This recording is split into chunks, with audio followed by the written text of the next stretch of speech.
Hi YouTube, how you doing? I'm pretty good. Excuse me, I'm gonna light a smoke. Mm. Hopefully they don't put it on the front cover of my um video, It's like, yeah, give me a break. So, but yeah, I thought I'd get on here and just say hi again to everybody. It was sort of a busy day, but um I made some chicken yesterday and some stuffing, so today I made some cranberry sauce and that's what we're gonna have. I do have a turkey that I had to get yesterday, but I wanted one just for sandwiches, so I'll make that probably in a day or so with some yams and maybe mashed potatoes or something different. So, but I do have pumpkin pie for dessert. So, yeah, I love pumpkin pie. I'm not a big pie person, but that is my favorite. So, yeah. Um, all the other ones seem like way too sweet or something weird about it. I guess I'd rather just have the fruit, than a fruit pie. Although I do like it. I mean, every once in a while, like apple pie or let's see, what would be blueberry pie. Oh yeah, that's good. So, but yeah, I'm more a cake person. If I would have to choose, if God says you can only have cake, I'd be like, yeah, I'm good. I'm good with cake. you know. If Odie Odin, if you're watching this, I don't know what you meant, hippo or hypo, or was it a typo? So um, if you need to F off, well, there you go. I told you that. And if not, if it was a typo, well, there you go. You know, or hypochondriac, short for what? Whatever. So we'll leave that one at that. I'll just see what your response is. It's all good. I think I told you I had an African clawed frog for 13 years, two of them actually. Powder and Odie, but not Odin rather, just Odie. They had red eyes and black claws, and they were like just white. And I got them when they were just tiny, and they got almost as big as my hand, and they would sit in their tank, stand like little people, and go purr, purr, kind of purr, you know, and ribbit. Not really a ribbit or a croak, but more a, mm, talking to me. So, and I slept right by him for a long time. I wasn't feeling well in my life, and I slept on the couch by the window with the window by my head, so I could get cold air. Even in the middle of winter, I'd sleep with my head right by the cold air. So, yeah, I was sick. I had bad fevers and stuff with allergies I didn't know were attacking me. So, once I found out my allergies, I can take care of myself better. But for a while there, it was like, whoa, kill her, literally. Let's kill her. She's allergic to this. Let's feed her that. I swear they knew when they were raising me. Doug thinks so too. He's like, yeah, they probably knew what you were allergic to. I said, of course they did. They know. They know all of us, you know. So, yeah. I really got a kick out of Robin's Hood. I enjoyed seeing your family. It was really neat. I love your little gatekeeper there. I want one. No, no, no. I got four granddaughters. So I don't see them, but no. She reminded me of I have a niece named Samantha Joe and Sammy Joe, and it was so funny.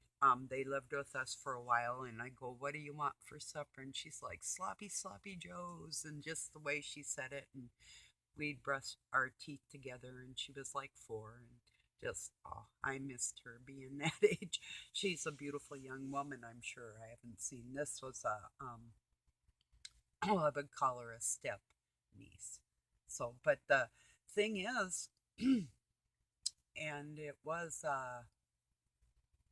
no, I don't the Mike Mackenzie, which is really weird because the Mackenzies watching me, was her father from Minneapolis, Minnesota, and I went to school with him. And then my brother-in-law met his ex-wife, and they had a child named Danny Paul. But so we had Danny Paul and Sammy Joe in our house for a while. But just strange that I had gone to junior high school with Mike, her dad, for a while. And he's in like one of my yearbooks and stuff. And kind of weird. I mean, ironic out of like, I think there was back in them days maybe over 1 million people in Minneapolis. And the St. Paul area, there was like 2.4 million in both in the Twin Cities, but I think there was like 1.4 million in Minneapolis at the time. So out of all those people, my brother-in-law found um, a kid I went to high school with, which is kind of radical if you think about it, but God's funny like that, you know. And I remember him being as nice as his kid was, so yeah, that's pretty cool, you know. Let's see what else is on my mind. Oh, I don't know. I It used to be when I first was studying the DNA sequences in animals. It used to be like poultry, chicken was like 13%. They said pork was 42%, um, lamb like 38 or 56. I can't remember on that one. But then a report about, I'm going to say 7 years ago, came up with the 50%. And then I just saw it progress and progress. And I'm thinking, well, what are you doing? I mean, it was bad enough at 50%, for God's sake, you know. And then I'm thinking, what are you doing? Adding more human being in the pig DNA. So when you eat your pork, and most bagel eaters, I'll just call them that, cannibalistic type attitude, cold hearted people, narcissists, that type, do prefer pork. And I'm thinking, when you're literally eating of your fellow human being, that has to design a coldness inside of us, you know. And like I wrote Andrea, Lynn, uh, my granddaughter's Joya Lynn. That's cute. But uh, and I have another granddaughter that has an aunt. Gwyneth might be Lynn, one of my granddaughters. I don't know. I haven't met them on. I only know the one's birthday for sure because the mother doesn't care, or father, enough to let me know when their birthdays are. So, but anyway, back on the Lynn aspect of things. One moment, please. Mm. Um. Yeah, about the pig stuff.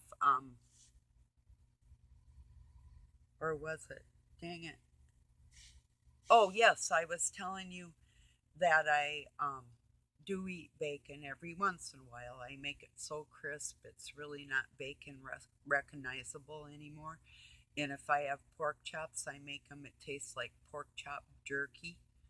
And I'll put like garlic powder in, is my favorite way. Or I'll take stuffed pork chops, put cream of mushroom soup on it, and sprinkle it with paprika. Um, uh, like Peppered Farm makes ones like that, but I just make mine homemade. So I'll get a thick cut pork chop and put a pocket in it and stuff it with stuffing, and then pour the cream of mushroom and a sprinkle of paprika in the oven for about an hour, hour and a half maybe. I put it in a Pyrex, like usually four of them, so there's one for each of us for a couple different days. Now, I like it like that. It totally disguises the flavor. But if I get like a ham and it's all like full of sugar or salt and then it's cooking and all that, I just about gag. Sometimes I gag just frying pork chops. So, yeah, it's literally I have run out of the house and got sick. So, if I successfully eat it. There's times that I just can't. If I cook it, I'll end up having like a cheese sandwich or something, or peanut butter I'm not supposed to have, but it's better to suffer. I get a little poofy um, when I eat things I shouldn't eat. But um, can probably look at my videos and say, oh, what did she eat that day? You know? So, yeah, that's true. So, yeah. Oh, let's see what else is going on. It was nice to see 007 and B and their little hedgehog. Oh my God. Who could think somebody, she just wanted to keep it because it's cute, you know? So, yeah, that's adorable. I wonder about, I had a bunny that got along with my cats, but I was wondering about like kitties or if it's not in the vicinity, you know. But I did teach a small animal and my cats to get along, so it is possible, depending on if your animal listens or, you know, some people actually teach their animals to listen what they're saying. I notice like Robin says to his dog, "Excuse me, sir." I do that. Excuse me. My little one doesn't mind that much with that. She's like, "No, no, no, no, I'm getting in your way." She's a little girl like that. But I like my Irish setter, I'd be like, "Excuse me," and he'd just move to the side, you know. Lady will. She'll sort of move and then look at me like I don't want to move all the way because I need to get petted, you know, something like that. My kitty's a lot like that too, Bathsheba. I'll tell her go lay down and she'll go no, you know. So, and I'll go, you better. You're in trouble, and then she will. So I have good animal, very good. My horse, she bows for me, and yeah, I can make a horse lay down. I used to make my mom's horse bow for her so she could get up on her because she was a very heavy set woman with short legs. So that poor horse. No, I'm not kidding. I don't care. Even if a horse is like 1,200 pounds, if you get a person that's 300, 350 pounds or something on the back of that animal, that's a lot of weight, you know? But people don't look at it like that. And I've ridden horses with a lot of people that I'm just thinking the abuse of that animal.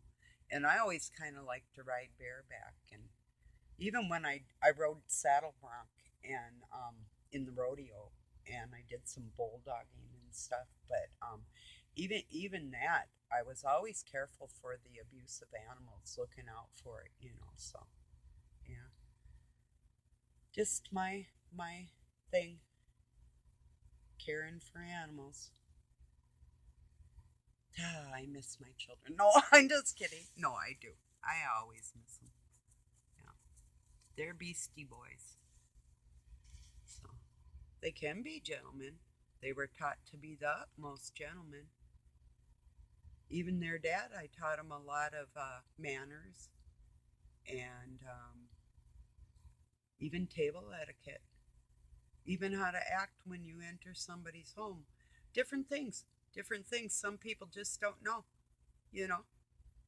Like when you enter, you wait at the door and say, "Would you like me to remove my shoes?" Or if you see other people are, you know where to put them, you know, all those good things. So in my house right now, in my kitchen, I got it. You can walk right in, but when I get my mud room built, or if I move whichever comes first, with a porch to put coats and shoes and that type of thing, that's what I like. You know, keep the dirt outside. So kind of like the Asians, how they take their shoes off before they enter the home because you've been out on the street with everybody spitting and blah blah everything. I think it is a crime. It is against the law in China to spit your gum out on the. I think it's illegal to have gum. Come to think of it, some country totally outlawed gum. That was probably them because they are sticklers for what's coming off your feet from in the city into my house. I'm like that. It's like, oh no, if I see something like that. So I let people in. I got one table where I let my kitties have food there, and I have my own little table. Um, I have the big one out in the dining room and my little one in the kitchen. That's just mine and nothing belongs on it. you know. So I do have a bigger butcher block table too. I might set back up once I get the floors done in this place, so it's more rustic looking. So it will go with the wood that we want to put there. And so it'll look like a log house someday, similar. So with gabled ceilings in the living room and different things with the beams up there. And I want to redo them though. I want to get this trim that looks like a log, and then go over. Doug's got rough cut up there that's stained dark walnut, which is not my favorite thing. I don't like dark tinted woods very much. I can appreciate them like a dark mahogany or ebony or ebony. Yeah, ebony. I'm thinking ebony. Hi, ebony, if you're watching. And so, that type. But I love oak, and cherry wood's pretty. And yeah, I can appreciate some really fine woodworking and that type of thing. But I just want to get like a split pine molding about a 4 inch and just go over it. And then on each side, I think I can stick like a 3 inch molding, and it'll just kind of look like a log, and then just clear coat it. Don't do nothing else so it's washable. Because with rough cut wood and the way Doug stained it, unless we went over it with like a polyurethane or something like that, or acrylic is what I like because it dries hard and then it's totally washable. The same with acrylic paints, inside and out, and you get the latex base, which is a water base, and it's water cleanup and all that good stuff. So yeah. So, but everything takes money. I mean, we can do the work. It's just. So that's why we keep the shop open. Even Doug could he semi-retired, but he does a little bit here and there because we still have to make enough money to live. So that's what we do. So yeah. At any given moment, though, I could hire a crew and go contracting. It's just that I would have the whole headache of all that again, and that would be undesirable. But if I had to, or even like take on like remodeling again, depending on the job, I would take like piece jobs or something. And I do wallpaper and an interior design too. So it's like, yeah, if I have to, I might, but I don't have to, so I'm not. So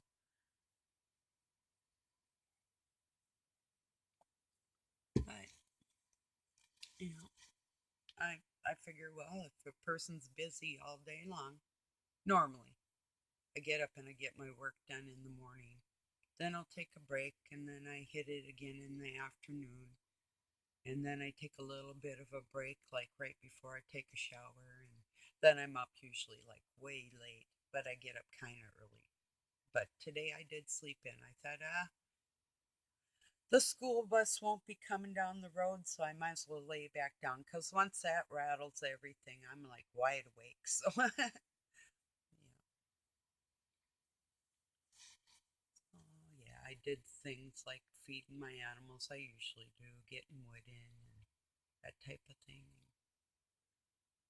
Like I said, a little bit of cooking with the sauce today. And so that's easy. I used to make the whole meal all the time. I've been cooking for since I was really little. I started cooking at 4. I cracked my first egg, but I mean, I always like set the table and put things away and did dishes and all that. So, but I started cooking really young, and then baking. I got a Betty Crocker cookbook for kids, and I think it was about 7. And then like a year or two later, I got a easy bake oven. I sat in my room making little cakes and stuff this big around. I'd take them out, put icing on them, and give them to my dad. And Then one time when I was working at Walmart, I won a easy bake oven and I ended up giving it to a friend of ours, little girl. It's like his granddaughter. It's like, okay. But it was funny because it was the Barbie edition. So it's like, how cool is that? I got a Barbie easy bake oven. That was cute. And I didn't have my even youngest granddaughter or second youngest at that time and didn't know where the other two were. So, and I kept it around for a little while and I thought, well, it's getting dusty and the box was still nice, so I dusted it up and I gave it to our friend John. So, yeah. So hopefully she had fun just using it. And he said she was really tiny. And I said, well, don't even put a ball in it and don't plug it in. In fact, just cut the cord off and let her pretend it's just a little oven. So she'd like that. That's what I would do anyway. But yeah, I'm not sure what he did. But that was my suggestion. Or he could have kept it, probably. Knowing him, he was such a cheapskate. I'll tell you a story about this in a second. But I call him the baby bear killer. He has a stuffed cinnamon color brown bear in his garage, and he was so proud of that thing. And I'm like, that's disgusting. Not only is it a bear, which is half dog and half cat, but it's a baby killer. And I walked out of there. It's like, ugh, that's disgusting. How could you sit there? And he had like a body shop and all these expensive cars and everything. And it was up in the corner. He's like some great white hope or hunter or whatever. And it was thoroughly disgusting. I did lose a lot of respect kind of at that second. So that just me. I'm not into stuffed animals. I don't see um, the beauty in taxidermy. You know, at all. Creeps me out. It's sickening. But anyway, so yeah. So this guy comes up to the shop. He was always asking us to do things for him. And he wanted to work in the shop and kind of pretended to be Doug's friend. Well, he's in there a little bit till Doug got sick of him. And that's when I wrote up some shop rates. If you bug the owners, the price of uh, what you pay, the shop rate goes up with every time you open your mouth, pretty much, is how I wrote it up. So, um, it's on one of my videos, the shop rates. But, well, anyway, so we did some work for him. And this was after pretty much he wasn't allowed to come back up here and help on any of the things that he wanted us to work on. So when he did come up here to pay, he hands it to me first and says, Doug, you'll like this. And then he hands it to Doug, and it's just about all ones. And he says to Doug, you need this. And this dude's like a millionaire. And Doug opened it up and looked at him, and we looked at each other, and we both looked at him like, yeah, we need that, like another hole in our head, you know? We actually could survive without any customers, on our property here. So, yeah, what a low life. Anyway, so if you're watching this, John Clausen, you asshole. Yeah. Anyway, truth doesn't hurt me. So, yeah. I've always been the enforcer in our shop. If something's going down and it's shady, it's like, oh, this is not happening here. This is the way legally. I know my state statutes. I know all the laws concerning any kind of businesses in our state, and I put the hammer down. It's like, oh, yeah, yeah. Want to see this? Boom. Say, I'll put some tax on this for you. How you like that? You know why? because I'll claim it on my income. This is all coming. If I don't, if I make more than I'm supposed to this year, that comes out of my income.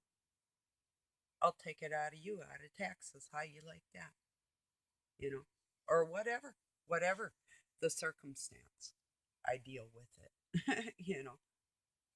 So there was another guy that wanted to pay with a check, well, more than one, and that's not allowed because or credit cards. No, no way.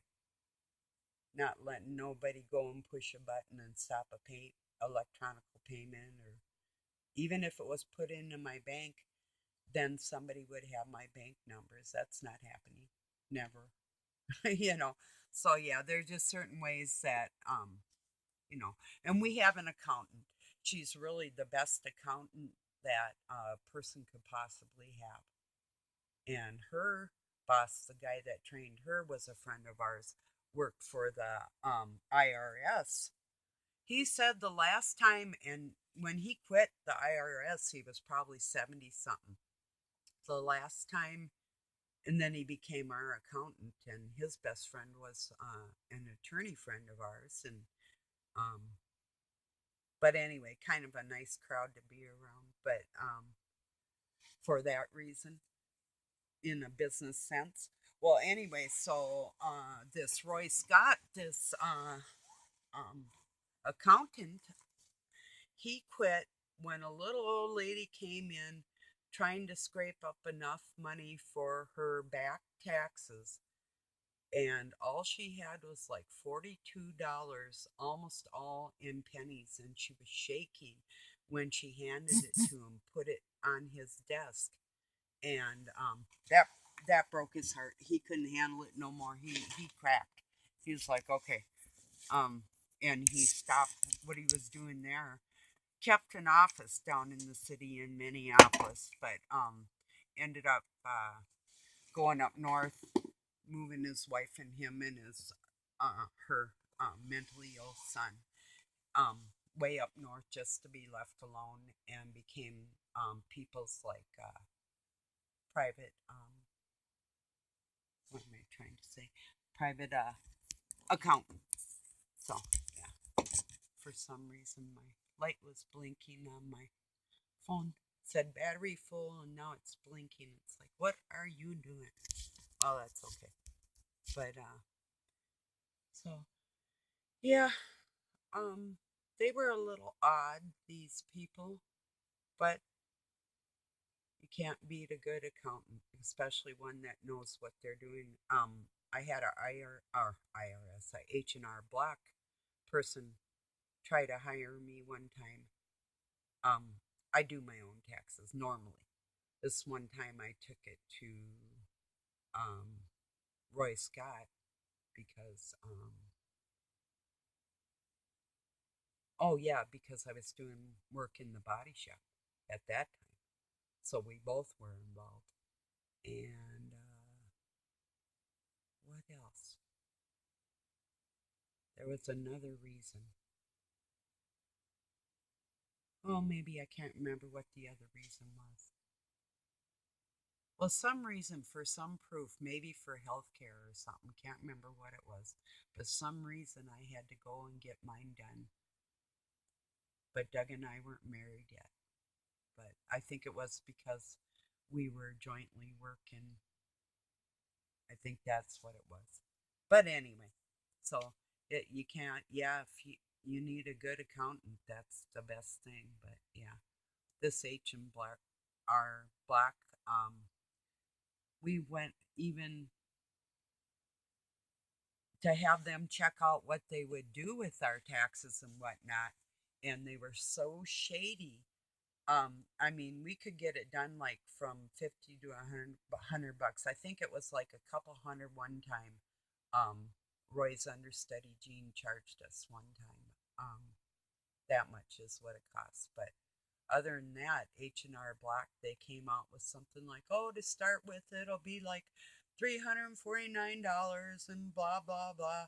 We had everything itemized, and all our receipts and everything were separated, and payments for um, any kind of supplies, or if it was the difference between customer supplies and what we used in the shop. Yeah, everything just itemized, and it's like they didn't even have anything to do. It was all itemized and totaled and all ready for them anyway. It's like, what? You people are, yeah, screwing everybody over. Yeah, so, yeah. Well, everybody, I thought I'd just get on here and say a happy Thanksgiving. And if you don't celebrate Thanksgiving where you're at, have a happy day or a happy night. And um, physically, human beings feel the ramifications of sacrifices made by others. Those ramifications will be on their heads and their soul, and they will literally feel the fire and the pain within themselves when God lets that loose. He's telling them no, telling them no, telling them no. And little by little, it's almost like internal combustion. They'll get hotter and hotter. Literally, their body temperature will change and their blood pressure changes, and they get sick from the inside out. Oh, okay, that's another thing I was going to touch on. The CDC gave me the swine flu a long time ago, and then they called it an unknown fluke, which was a lie. And I have all the paperwork to prove it too. So I literally would not be alive right now today without God in my life controlling, telling me, eat this, don't eat this. And if I eat something he tells me don't eat, I pay for it. That's even before I found out that I was allergic to so many things. Listening to God I would not be alive right now if it wasn't for Him guiding me seriously and literally with my thoughts, with my health. He heals, I believe, my cells on a daily basis, keeping me safe from this fluke that these people gave me a long time ago. I can't prove what I'm saying. I can prove that I have the fluke because I printed out the paperwork. But plus they took slices out of my leg, um, one on my thigh on the right side, and one by my knee on the left side, plugs. And they took a plug out of my head to test and sent them into the CDC. What came back was their diagnosis was unknown fluke. How do you like that? So what are they going to do about it for me? Yeah, yeah. This is our lovely government that loves us. I've been sick since I was 17, and I would be dead without God in my heart. I would be. So He keeps us safe. He heals us on a daily basis. Secondly, like I could not describe the difference of what my blood feels like right now through my life than what it did when I was younger. I'm not talking about my cigarettes or anything. I'm talking about literal infections with inside myself, and well, like scars and stuff. These are sores. I get these little sores. They come about, then they heal, but they leave a scar because I have this fluke eating me from the inside out, literally, on a daily basis. So, and yes, I'm strong, and Christ keeps me strong from the inside out. So, it's true. These little sores hurt, they itch. Um, I get fevers. I get headaches, sore throats, muscle cramps, all kinds of things. I've been checked. I went to another government skin center test, not just the Mayo Clinic, but another one up in Duluth, and they checked me for a bunch of other diseases. I think they were going to check to see if they could probably perhaps cover their butts, I think. And then also, like with me going to the psychiatrist, the reason I did that was in case they tried to say that I was crazy for any reason. I asked the Illuminati to come in there with me, but they wouldn't do it. And it's all on record, and I have copies of that. That's why I went to be a paraprofessional dealing with ideals of the mind and took psychology for my nursing because I had the training and I passed the tests. So, depression, like I say, is just sorrow, sadness. There's nothing you can do about it, and they'll never be able to paint me anything but a person with God in their heart. And they don't like that at all because I'm still alive and they wanted me dead and it didn't work. Go figure. Yeah, it almost did, but Christ took over when I was 17. That year, I pulled my spinal cord in a car accident and I got the swine flu. I lost 30 pounds in about a month and I almost died and I couldn't eat and I couldn't work. I worked on a ranch. Luckily, my boss said, well, just wait till you get better. And him and his wife were praying for me. At least I know she was. So, yeah, I'm really fortunate and this is all true.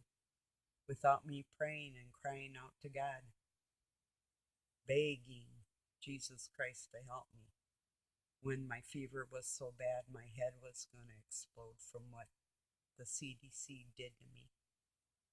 So, those are vaccine nightmares. Very true. Very true.